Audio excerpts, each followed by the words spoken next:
Hello, everyone. We're going to wrap up part three of the episode three reaction of the four Fab Fatties. Is it in style or is it just in my size? If I sound weird, I'm currently recovering from a cold. I'm also just kind of feeling a little out of it. So my commentary may not be as uh, plentiful, I guess, as is typical, at least especially for this episode, as I've been pretty opinionated, but we're just gonna go with it and let's get started. Is it it's we want the same options as everybody else.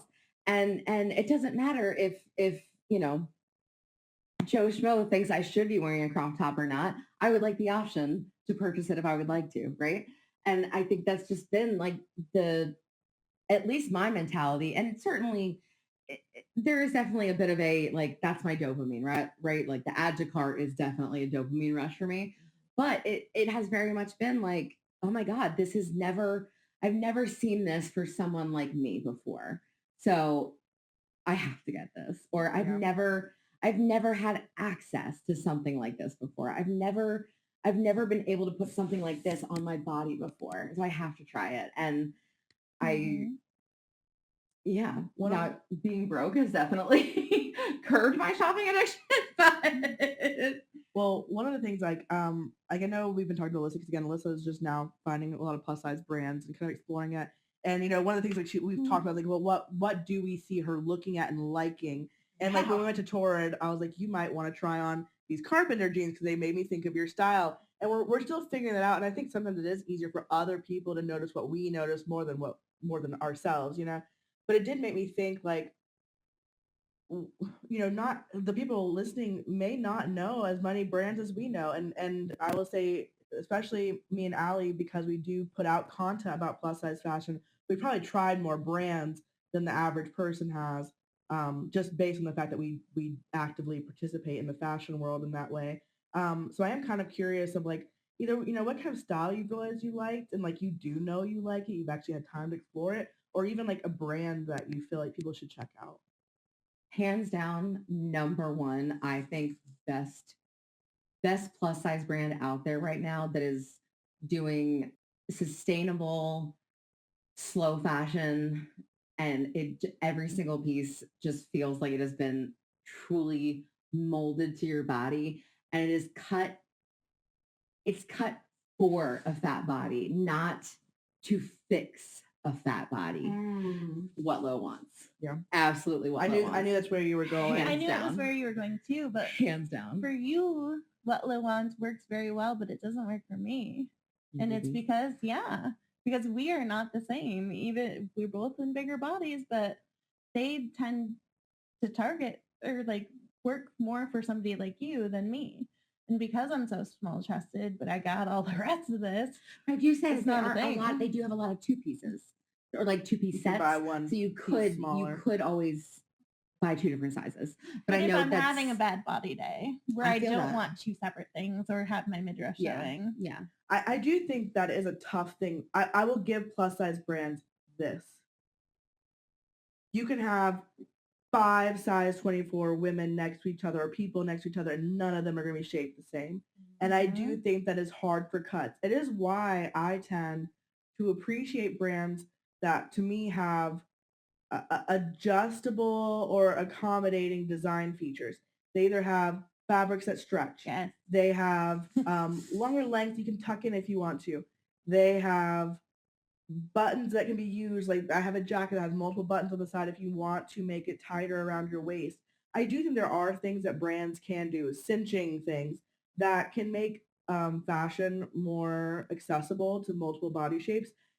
But there's really nothing you're going to be able to do to make a shirt that fits Allie perfectly fit Maria perfectly. In the fact that like y'all's proportions, right now? Y'all's proportions are just very different, right? So different from any And our fat deposits itself differently on all of our bodies. I really don't shop from Eloquii because I find that their clothes are built with a wider set of shoulders and a bustier body than mine. I always the shoulders are too big on the me. linebacker.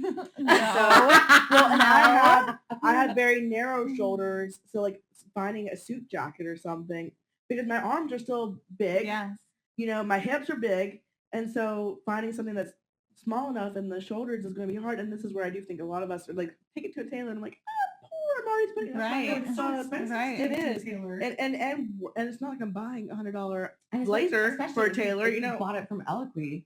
You've already spent Right. Yeah. a ton of money on Right. it. And so I think it's really hard to, you know, that it did tend to be like why so many of us end up finding a brand that does fit us well, and we end up having brand loyalty because the fit Yeah. is there. Arula fits me really well, so I tend to shop.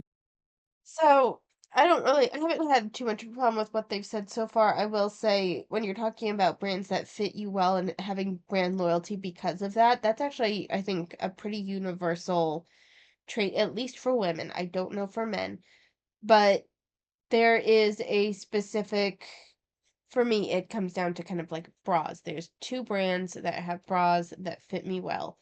So I tend to only buy those brands because historically those brands have been the only ones that fit me really well. And same thing for jeans. There's this particular brand. It is technically a plus size brand, but I buy like their smallest size. And I like their pants. They're comfortable. They're jeans. They're comfortable. They're stretchy. They they're just the most comfortable jeans that I found, and I quite like them. So I think that's a fairly universal experience. But Arula a lot, but Arula is not size inclusive enough. No. They only go up to size 24. Some of their pieces run large, sure, but if you can't go in the store and try it on, there's really no way. Again, you're spending your money ahead of time and Mhm. hoping for the best, right? And even then, I'm in like so many different sizes when I shop there. Yes. I do feel like they're closer to my style, so I appreciate them. I like their styles. But there's not a But perfect their brand. fabrics definitely change. Yes, yes. Like one fabric I can wear and it can be so stretchy that I'm like, Yes. dang, yes, perfect, amazing. And then I try on something else and I'm like, Absolutely. And so like it's a luxury if you live close enough to location to try things on. but if you don't, like how I grew up, right. you're just at the mercy of Right. what it Yeah. is, mercy of the internet. I tell Alyssa, I mean I think in general you're exploring lots of And again, like I understand that thinner people do have like brick and mortar stores that they can go try on, but like the vast majority of people, I think, probably shop online to some degree now. And like I think it's more, I won't say for when they were teenagers, but now definitely I think it's more a part of the times, for better or worse, that being able to find what you want, styles that you want, and a variety of fits and styles, you do end up shopping online. And there is a degree of risk that comes with that for everyone. Now, it's definitely probably more limiting the bigger you are. I'm not going to deny that. But I wouldn't say that shopping online is exclusively a like a fat person experience, especially in today's day and age. So that's just me, especially if you're going for like a specific style. If you have a specific style that is outside the mainstream, you don't follow micro trends, you don't follow fast fashion, you're gonna end up shopping online a lot. It's just the way things are. different brands right now. Yeah. But I know one brand that you shop on your own is Cider. Yeah, I was gonna say and I cider. do think Cider, like whenever I see the things you like and the things you're like excited about, to me, Yes. I very much go into that aesthetic, which I don't know how to describe Cider's aesthetic. I mean, I describe yours as like They have a bunch of different early aesthetics 2000s. on- Yeah, I don't know. I'm like a grungy, like street. Yeah, you're more of a tennis shoe sneaker girl. Yeah, for sure. Like I definitely am really loving that. I feel like you have very much like LA street style. Mm-hmm. Yes. Yeah. And Yes. Influencer LA street Oh style. my god. Yeah, I'm just enjoying trying from everywhere right now. I will say one of my really close friends, Rita, is getting married in February. And I'm in her wedding party and I got my dress from Eloquy and I'm obsessed with it. obsessed. I also, when I bought that, had gotten this neon green fringe skirt from Eloquia that I'm dying to wear. I love. So Eloquia has definitely come through with some pieces that I'm excited about. For sure. Universal Standard I'm interested in, but they're expensive. Yeah. And I that's just a lot of money, you know? Sometimes I don't want to spend I never want to spend a lot of money. Universal Standard is definitely I absolutely love Universal Standard as far as their size inclusivity, as far as their the fit, the feel, everything about, but they are not they're not price inclusive. They definitely cater to a more For sure. Not only They have that, moments of good sales, but not all the time the sizes are available when the item is on sale. not only that, but as far as styles go, it's definitely it's basics. Yes. It's definitely Which basics. why are we paying so much more for basics than a standard size person is? $700 leather blazer. I will say My question for that, I don't know the quality of Universal Standard, but that is a question that I have. There's actually a variety of reasons why someone would pay more. Like, you're not necessarily paying more for basics. That brand is like, that's not the only place that you can get basics. Even as a fat person, Universal Standard isn't the only place that you can get basics. So there is a little bit of, why are you buying from this store? If it's about quality, as you put it, straight size person is going to pay more for quality as well. If it's brand, a straight size person is going to pay more for the brand as well. I've seen basic ass hoodies being priced at like $150 at fucking Nordstrom's. So depending on where you shop is what's going to kind of determine the price. Now, Universal Standard is the pricier option for plus size women. Part of it might very well be that there's just more fabric involved, and so that's why you pay a little bit more. But if it's like a significant price difference, it might be a combination of quality. It would be a good idea to look at the quality between the cheap straight size version and the plus size version. Is the quality different? Is the quality for the plus size version that you're paying substantially more for better? It's just something to think about. I'm not saying that that is 100% the case. I'm just saying there's a variety of reasons why something would cost more than something else. Given that, I mean, for Universal Standard, I thought that they had like the biggest size range. So within Universal Standard, how much price difference is there between their plus sizes? I'm gonna do my research. So you guys won't be able to see this, but I'm looking in Universal Standard, and we'll do like basics. We're just gonna do like a basic ass. Can I get like a basic ass pair of jeans? And it says that they go from sizes 0 to 40. So let's take a look at their like basic ass wide leg jeans, because that's what I would wear. High rise sailor jeans, high rise wide leg jeans. Okay, we're just gonna go with that. So if we select a size 0 in there, this is the Carry high rise wide leg jean in true blue. And for a size 0, it's $138. For a size 40, it's still $138. So they're charging the same amount no matter what. And if we're talking like basics, let's take a look at their tops. We'll go essential tees, which I mean, it would tell me that's like very basic. And these are very basic options. So we'll take a look at the light as air long sleeve crew neck tee. $68. We're going to take a look at 0020. It's $68, and 38 to 40. It's still $68. So they don't change their price based on size even. So I think this is just a case where Universal Standard just charges, and I know that the argument is, well, there aren't many stores at all that go up to size 40. And while that's true, that doesn't mean that you guys automatically have to pay more for basics. This is true to this specific brand. If a thinner person wants to buy from this brand, they have to pay the same price. Like, I understand that people that are bigger have fewer options, but I think the priciness of Universal Standard is exclusive to Universal Standard.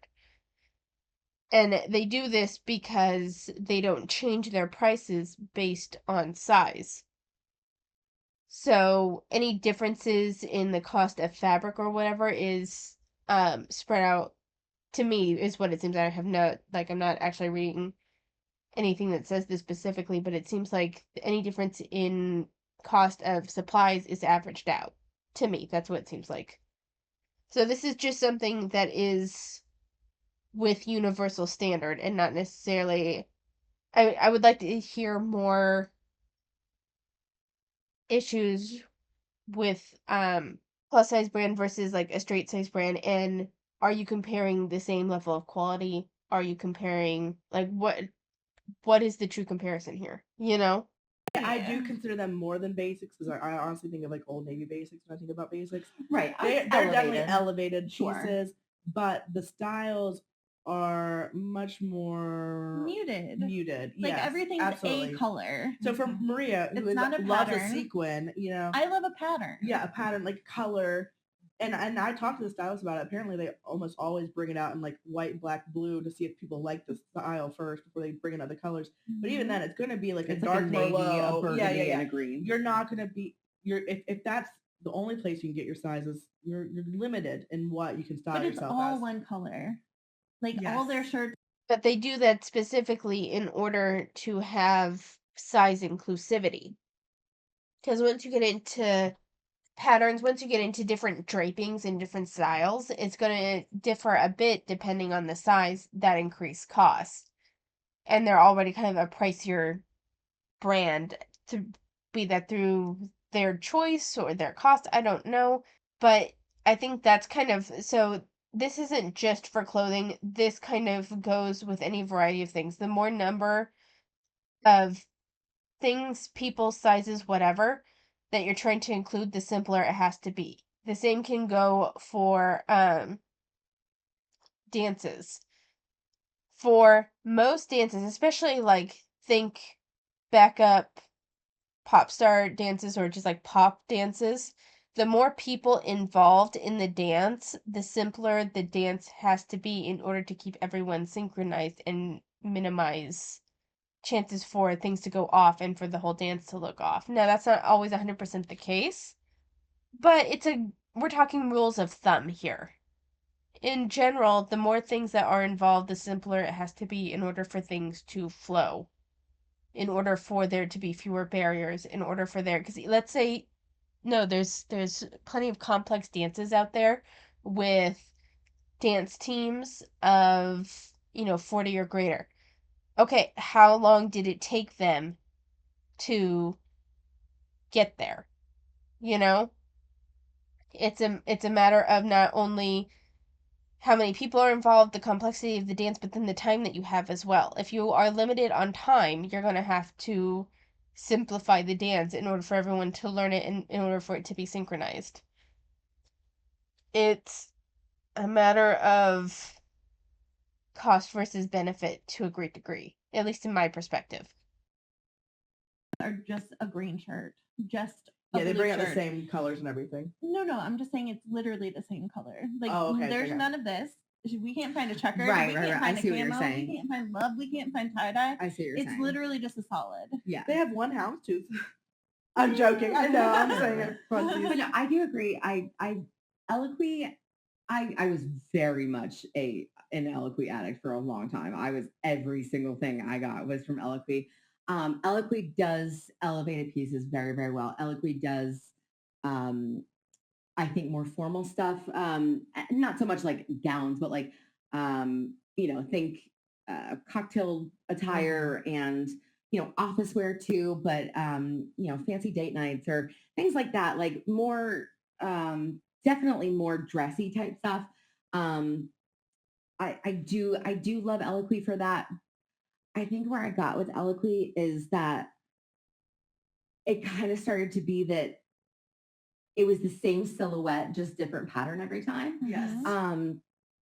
And for the price of that, I kind of wanted something new. Yeah. But I mean, I will still go back to them every time for like if I need like a special occasion type dress. Yeah. Meanwhile, our queen of Torrid over here. Yeah, I'm definitely a Torrid girly, and I do have I fucking love Torrid. a love-hate relationship with them. Definitely struggle some days, just because it does feel like a lot of the same things just over and over. They bring like just Alyssa commented on my jacket the other day and how she liked it, and I was like, well, good for you, girl, because it's back. Like she's back right now if you want her.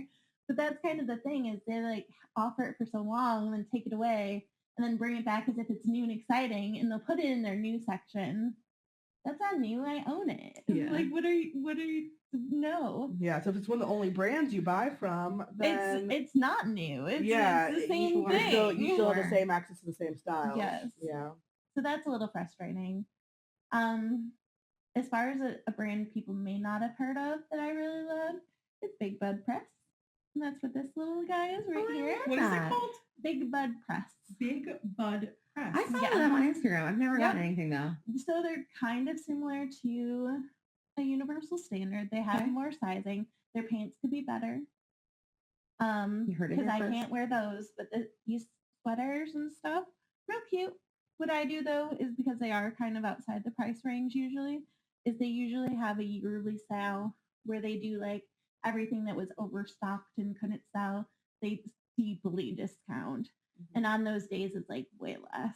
So then I stock up and I'm good for the year. But yeah, this sucker, I wear a lot of these. So Okay. and a little sunshine. That's very cute. I love that. Yeah. It's just like so simple, so cute, but like Yeah. it's me. I love that. That's very cute. I love a good Mhm. sweatshirt. Right? I do love Torrid. Again, I feel the same way where it's like I would love to see newer styles versus just the same silhouette and a different pattern, like the Harper blouse. Mhm. How long has that been around? And it's just, oh, new and now we've got another Harper blouse in a different floral pattern, right? Sure. So yeah, I would love to see some new styles coming from Torrid, but I do love that I can always fall back on Torrid for the knowing I'm going to find something in my size in kind of any category, not in store, but necessarily, but in any category. If I am like shopping for really kind of any occasion, I can probably find something from Torrid shoes. Oh, I yeah. am a massive slut for Torrid shoes because I am a wide foot girly, and Torrid shoes are where it's at. I feel like they have the best wide foot boots in the market because they're not just like wide for your foot, but they actually take into account like a wide girl's like ankle and calf. Because like there's other brands like I love ASOS, but they're wide with shoes. Not good. They're I just wide. tried to bunch They're them up. wide for your foot, but then they have like the tiniest little Yeah. ankle strap. I sometimes Like, how that's did not for did you me. test this going on someone's Right? foot? Because how did they get their foot in there? So Torrid's boots are they're awesome. I have so many pairs of Torrid boots. Really just Torrid shoes in general. Lane Bryant shoes have Big gotten fan. better too, I think. Yes. I mean, I they wear have, my they have Lane more Bryant boots every styles. day. I mean, a lot of them are still black, Yeah. you know, and it'd be nice to get other kinds of colors for shoes. But I do appreciate that. And I will Okay, I feel like this is something that I can speak on mostly because I can only wear shoes that have removable insoles because I desperately have to have a insert for like a high arch insert for all of my shoes because my arch is so high that you can slip a um pencil under my foot. It will come out the other side with no issue. My arch is so high that there's a portion of my foot that just does not touch the floor at any point. So, and because of that, because I have these specialized inserts that I need to wear, and I can only wear shoes that are conducive to that. I can only wear shoes that can accommodate a high arch insert, which is not as many as you think. It's much harder for me to find shoes to wear. I basically have 3 shoes. I have a pair of running shoes, a pair of very ugly work shoes that are just like a black tennis shoe because it's the only thing I can find, and a pair of Birkenstock sandals because they're the only things that work with my feet. Now, there are like specialty shoe stores, and like they said, with their like plus size clothing options, uh, it's more expensive even for basics. Like the most basic office sort of shoe that's just meant to be very professional looking and stuff can be $200. Uh, and I can't go to a cheap shoe place and get shoes there because almost all of their insoles are sewn in. So I can't put my high arch insole in. And it's just one of those things, you know? Like I understand this is kind of giving me some like I understand the frustration of you can't have a variety because one, it's either cost prohibitive or the options just aren't out there. But going back to like I can't control the fact that my arches are so high and that I need these insole accommodations for my feet. Not to mention the cost of the insoles themselves. But it's just kind of one of those things where it's like it is what it is. Is it frustrating sometimes? Sure. Like I'm not gonna say that it's not frustrating, but again, this goes back to there are worse things. You know, I have shoes that I can wear to work. I have a job that allows me to kind of accommodate my workwear for my needs without any question. And that's really nice. And it's one of those things where it's like, is it frustrating sometimes? Sure. But it is what it is. And I have one bigger things to worry about than how cute my shoes are. And two, it could be so much worse. Knock on wood. Like, knock on wood. I don't want to jinx myself. But I mean, like, it could be so much worse. Like, I'm not, again, knock on wood, I'm not chronically ill. My restrictions in some of the things that I can wear and stuff have no impact on my job. I also can't wear make I've yet to find like a truly hypoallergenic makeup. They say it's hypoallergenic, but then they put fucking fragrance in there and then my skin breaks out. Like I've yet to find a truly hypoallergenic makeup brand. And honestly, I found that I just don't like the feel of makeup anyway because it's like a texture thing. But my job, in my job, I don't have to wear makeup. And it was part of the reason why I went into teaching. Like there's a couple of different reasons not related specifically to teaching why I went into teaching. Don't get me wrong. Love working with the kids. My job feels impactful and I love that, but personal benefits that are outside of general compensation, I'm not expected to wear makeup. As I get older, it actually works a bit more in my favor uh, than right now when I'm younger and it's harder to get my foot in the door. And as long as you're not being like overly revealing, they don't particularly care what you wear. We have like fucking pajama days that you can go in wearing pajamas so long as they're work appropriate. Like if you just have like a pair of cotton pajama pants or something, there's pajama days where you can just go in and wear them. I have a staff shirt. I don't have to worry about what I'm wearing on Thursdays or Fridays because Thursdays are staff shirt day. So they gave us a staff shirt. That's all I have to wear when I go in, and it's awesome. And then Fridays are fan Fridays, which is typically reserved for sports, but since I'm not a sports girly, I just wear my favorite graphic tee, and it's fine. No one gives a shit, and it's beautiful, and I love it. So my inability to get pretty shoes is honestly not a big deal in the grand scheme of things. And this is kind of where I kind of tie back to I understand the frustrations of it. I do, but I think you guys put entirely too much weight on it. say it has been fun having fat friends in real life because we do share clothes. And even if we wear different sizes. I'm wearing Allie's sweater right now. I'm wearing Rebecca's sweater. Yeah, even if we do wear different sizes, like there's clothes that can fit the same, like fit different sizes. They just might look a little bit differently. But what's annoying is when you give someone a bunch of your clothes and they wear it a little differently than you do, and they get so many compliments and you got none. Like Maria, I've given Maria so many clothes. This feels directed. It's Maria. It's Maria. I've given Maria so many clothes. Like, it didn't work out for me. I just didn't wear them or whatever. And we'll go out and she gets so many compliments on them. And I'm like, I never got complimented when I wore it. But she puts them together differently. And I think that's really fun to see like the same. So then it's a styling issue.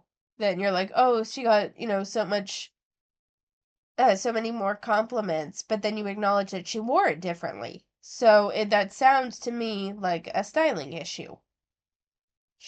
And maybe your style isn't conducive to compliments. Like, I'm not trying to be mean, but maybe it's not your weight, maybe it's not your clothes, maybe it's your styling. Like, I'm just playing devil's advocate here.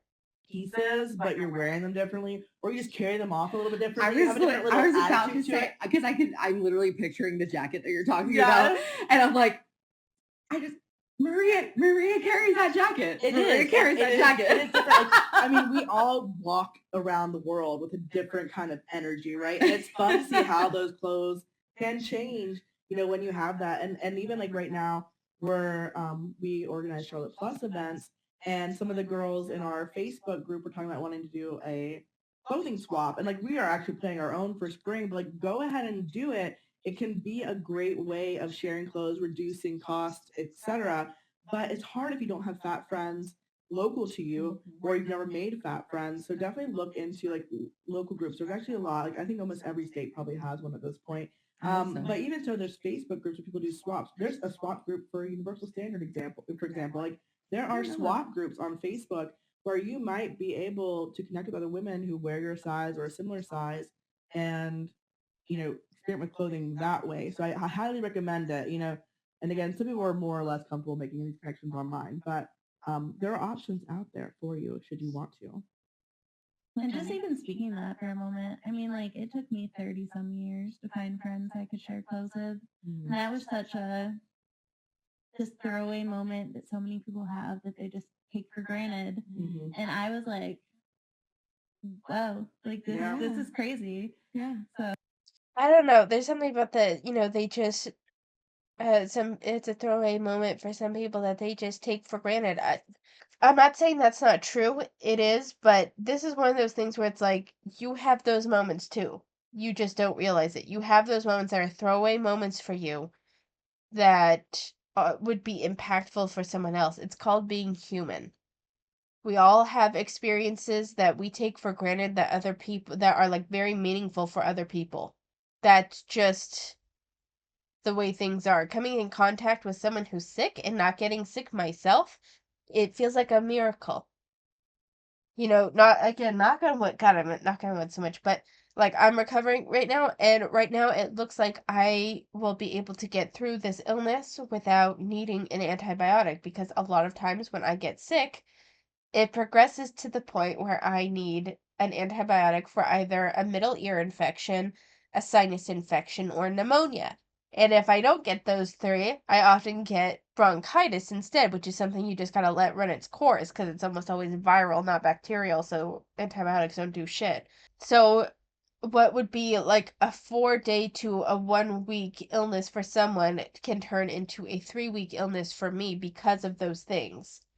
Being able, again, knock on wood, to get through this cold without being able to I've been able to sleep almost every night. That was amazing. Number one. Number two, it looks like I'll be able to come out the other side of this without needing an antibiotic. 3, I only had to take 2 days off work, which is a miracle for me. Almost all of my illnesses, it's like a full 4 to 5 days off work. I almost always have to max out the time I have to take off work. Knock on wood. So, like, all of that, the fact that this is turning into something where Like I can even record this and it's not like I'm not in pain while I'm doing it. Like it's a big deal. We all have those things that we take for granted. For me, health is something that I'm always very grateful for when I feel like I can bounce back okay. That other people may not even think about it. Oftentimes, if my sister is someone who gets the cold or flu, she wears a mask, she can go into work and she can still recover okay. I do that and it fast tracks an infection. I can't breathe. I have a fever that's spiking, and before you know it, I have to at least go to urgent care. It's something that she doesn't even have to think about, but it's something that is always on my mind. But that doesn't necessarily mean that she's privileged and I'm not. It's just our way of life. There's things that she doesn't that she probably thinks a lot about and I don't think at all about. Like, it's just the nature of humanity. There are experiences that we each take for granted, and there's experiences that someone else takes for granted, but that would mean a lot to us. That is a universal human experience. Yours just happens to be weight related. That's all. I never had that before going out moment with my friends. We're trying on a bunch of stuff from their closet because nothing from their Right. closet was going to fit Yeah. me. And yeah, even like yesterday, I had a coat and I was like, I don't like this coat, this outfit. I'm like, I can't borrow anything from my friend. Like that, this is the only option I have, right? And I think that's most people's norm, most big people's norm, is to not have someone that they can do it with. Whereas if I'm going out with them and I'm like, I don't like this, we literally right before we filmed this, we're like, okay, what do you have? What do you have? Literally, Right? like this is this is not our in our histories normal experiences for us. Where before we film this, we're like, hey, Alyssa's gonna wear my sweater. I'm gonna wear Rebecca's sweater. Very easily, Maria could have worn my sweater. Like I would have it's never just- bought this, but I saw Allie in it, and I was like, "That's cute." Yeah. Now that brings me back to your caption, and I loved it. But it's like it really is like, and especially, oh, I got you. It's Yeah. just it's wild that we're in our 30s, almost 30, and being able to experience this for the first time. And it's experiences that everybody should have access to, and that it's not something like, oh well, if you just lost weight. No, No. everybody should have access to clothes that they feel good in and clothes that they feel comfortable. When we're talking about experiences that everyone should have access to, I gotta be honest, the ability to share clothes with your friends is on the lower end of the spectrum. For me, experiences that everyone should have access to is you need to go to the hospital and you probably need an ambulance. But there's this weight that you're experiencing of can I incur the cost? Where in European countries it's you can do it without a second thought. Being able to do it without a second thought is an experience that I think everyone should have access to. I think, you have if you have cancer, you shouldn't being able to just go in and get treatment and only worry about your health and not about what it's going to cost you financially should be an experience that everyone has. I think being able to afford food to feed yourself without, especially with the rising cost of groceries, without having to worry about where you're going to have to take from in order to feed yourself, should be a universal experience. I think having a safe place to sleep at night should be an experience that everyone has access to. I think those types of things, to me, and this is, I'm not trying to be holier than thou. It's just, this feels very myopic and very privileged and very teenage perspective to me.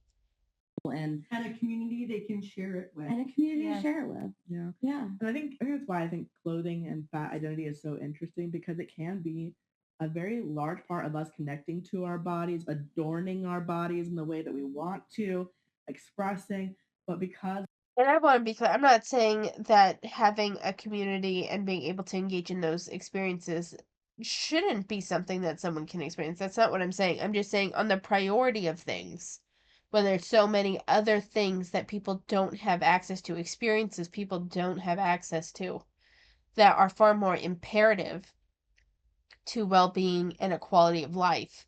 The ability to share clothes with your friends is just not even in my top 50. You know? It's just one of those things where, while emotionally, I understand that this was very impactful for them. While emotionally, they're like, everyone should be able to experience this. And I understand that, and it's not that I disagree.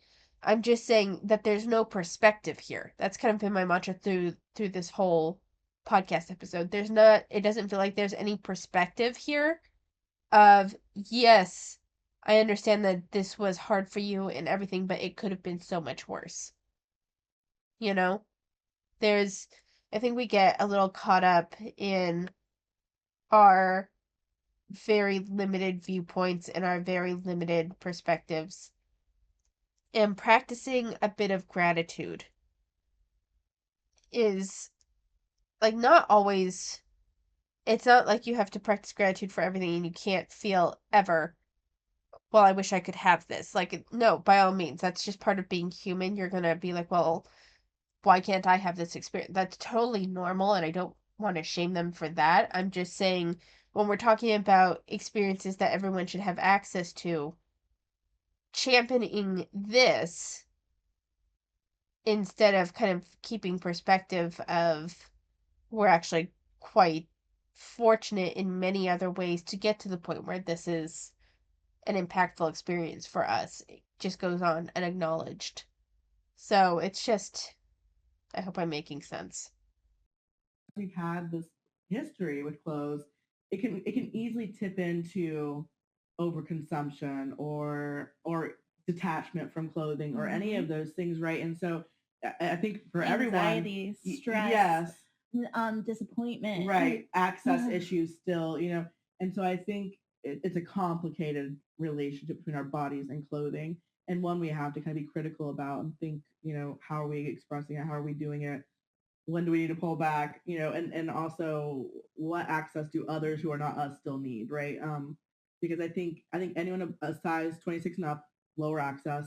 Anyone a size 26 and up that needs more affordable clothing, harder to access. Yeah. Like there's still so many access issues out there. It's not been solved yet. Not only And- that, but 26 and up pants specifically. Yeah. Like there's a lot of like dresses or muumuus like Mhm. that you fall into naturally. Like it's hard to have style because that's what they try and put everyone in. Yeah. That kind Like of a triggered me a stretchy- little bit though. Remember, I think when I originally met you two, that was my vibe, was just oversized dresses. Yeah. I was still very much in the like, I'm hiding all of I this mean, I was there space. too Yeah. because that's all that would fit my butt. Sure. Like I still struggle to find pants. But I like that we're very much into like, we love to flaunt it now. We'll flaunt that, all of it. But no, it's true. It's true. And I mean, even I get so triggered when like I'm like I'll be scrolling through Instagram or something and I'll get a targeted ad like, oh, this, check out this new size inclusive brand. And they call themselves size inclusive Yes. and they stop at a 20. 20. Like, Yep. that is not size No, inclusive. that's not how that works. That is one size above the average American woman now. And that's I literally make it had for to. everybody. I literally Googled inclusive the other day. Yeah. So I was like, this verbiage is messing with my head. Mhm. Like what is the extent of this Yeah. inclusivity? And it kind of told me I was wrong, like based on the explanation I got from the internet. But again, who's this written by? But you know what's so messed It's up been about taken by that companies. is that now the average American woman is a 16, 18. Yeah. The average. Average. So there are 14, 12, 10, 8, 6, 4, 2. There Zero. are 7, 0. Double There are- zero. Yikes. 8, 9. Let's stop there. Yeah. So there are 9 sizes below the average available. Okay. Ooh, I So like let's- where you're going. So then let's take 16, 18. So let's say it's a 16. So 18, 20, 22, 24, 26, 28. Let's stop at 26 though, because that's its own realm. I Well, would say. we don't even get that many sizes usually because it's usually 18, 20, 20, 22, or 22, 24. Like In a- store. Yeah, so In much store, of so it's let's literally take that off. 3 sizes. So we've got 1X, 3 to 4 2X, 3X. sizes in store maybe. Yeah. And that most brands are carrying. But even That's some fat girl math. But even when it Fat comes to girl those math. The math ain't sizes, mathin'. usually like the extent of most brands is a 26. Yeah. And they think that that's doing the work. Yeah. If they go to 28, they're like, really applaud us. Like, we've really done it. Yeah. Yeah. And just now, brands are starting to move it even more to where they're like, oh, 30, 32. 30, 32, yeah. like 38 is the biggest I've seen. 40 is universal standard, is but 40. Okay, so Yeah. they raised it one on Yeah. me. I didn't realize. But that's yeah, for sure. And even I think universal standard does have jeans and pants in individual sizes, but a lot of their tops and stuff are going to be like a 38, 40. Oh yeah. Isn't that wild though? But, like but how then many when it options? comes to universal standard, they're not an in-store brand. Right. So you don't have the opportunity to try that on, period. That's true. Yes. So if now you don't have the money for that, they are a more expensive brand. What are you're supposed to send your hard-earned money to these people on a prayer that it fits, knowing full well that you're terrible at returning things. Yeah. So that once you spend this, it is gone. Yeah. Yeah, I will say, and I know I feel like I'm riding hard for universal standard. They don't have stores. They do have trunk shows and they go to different cities, but you have to live near a city. Like they just came to Charlotte. You could make an appointment and go and try things on and not buy anything, but at least have some knowledge of how things fit. But again, who has access? Like it's a very small number of people that are going to have access to that, you know. But the amount of research we have to do, the amount of knowledge that we have to have to navigate these things is so much more beyond the normal, like an average consumer. It's the fact of the matter is the fact that the four of us cannot leave this house right now and just arbitrarily walk into any store and find a piece of clothing to walk out with that fits our bodies that we like. No, right? We can't. We would have to targetedly choose to go to Torrid together and pray that they have a 5 and 6 in stock. And it's usually going to be a clearance item that might be out of season. That was probably a return.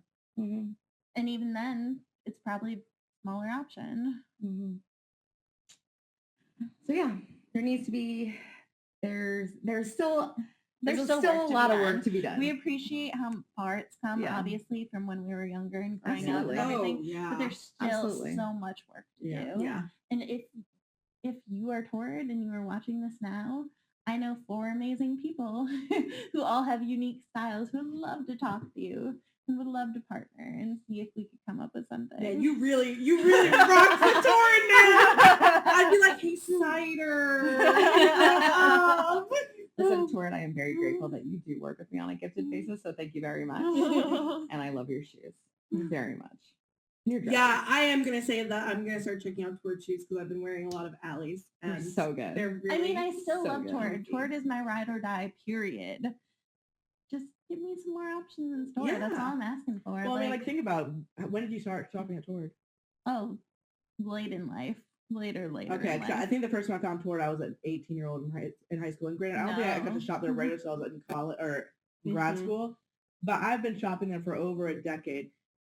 The loyalty is there. I'm going to keep on shopping at Torrid, you know. But as someone who's shopped them for over a decade, it does mean that my tastes have changed. You know, and yeah, is it a struggle, I think, to make clothing that appeals to lots and lots of people at various ages, at various needs? Yes, but there's only so many stores like a Torrid, like a Lane Bryant, that actually have physical locations. We need them to show up for us. We need them to listen. We need them to evolve with us. And I think, you know, the ones who do are going to benefit. You know, the ones who do are going to get our money. And sometimes too much of my money. Yeah, same. Guilty. Yeah. I can't wait for that to happen to me. I mean, it hasn't for me for a while, so. All right. We feel good about this? Yeah, I think this is a great episode. I like talking about fashion. All right. I think we're pretty much at the end here. Final thoughts. I don't want to completely dismiss some of their concerns and stuff because I understand that this is their unique experience. But like I said in the last part, I think this comes down to I have an issue with them presenting their issues like it's the worst thing. We've heard so many fat acceptance people saying growing up fat is like the hardest thing that anyone could deal with. And it's just not true. And talking about, you know, experiences that everyone should have access to. Again, I understand their perspective to an extent, but I again feel like you guys are getting really focused on something that to an extent is kind of a privilege to be upset about. You have access to so much food that you guys have eaten yourselves to this weight, and you're able to sit there and complain that you aren't having the same experiences, or you're having those same experiences much later than the average person. From your perspective, for the record, I am 33 and I have never had friends that I could like share clothing with. So take that for what you will. I'm also not much of a friend person, so that's part of it. But like these experiences that you think everyone should have access to, while it's valid to feel that way, at the same time, you guys are focusing on experiences that are by and large luxuries, because there's so many people that are too sick for this, too poor for this. They have any number of other concerns that are far weightier and completely outside of their control. Where and I don't want to reduce this all to just, lose weight, because that's not what I'm trying to do. But at the same time, your situations are fixable with weight loss. Now, does that mean I think you don't deserve, you know, decent clothes or anything? No, that's not what I'm saying at all. I'm just saying that there's so many worse positions that other people are in that they can't exercise and diet their way out of. And for you guys to kind of sit there and complain about not being able to have the typical prom or bridal dress experience, and not being able until your 30s to have friends that you can share clothes with, it just comes across very spoiled, entitled, and privileged. And that's just my perspective. I'd love to hear your perspective. I know there was someone that disagreed with me about, getting caught up in fashion as not a privileged position. And they had their own perspectives. All perspectives are welcome. I do read your comments. I'm a little slow at getting back to people right now, as I'm still finding my balance between my job and my hobbies and that sort of thing. But I do read them, and I will get back to you all eventually, I promise. So let me know what your thoughts are. Thank you so much for watching. I don't have much to share today. I'm kind of this took about all my brain power. Uh, so thank you so much for watching. Take care of yourselves, and I will see you next time.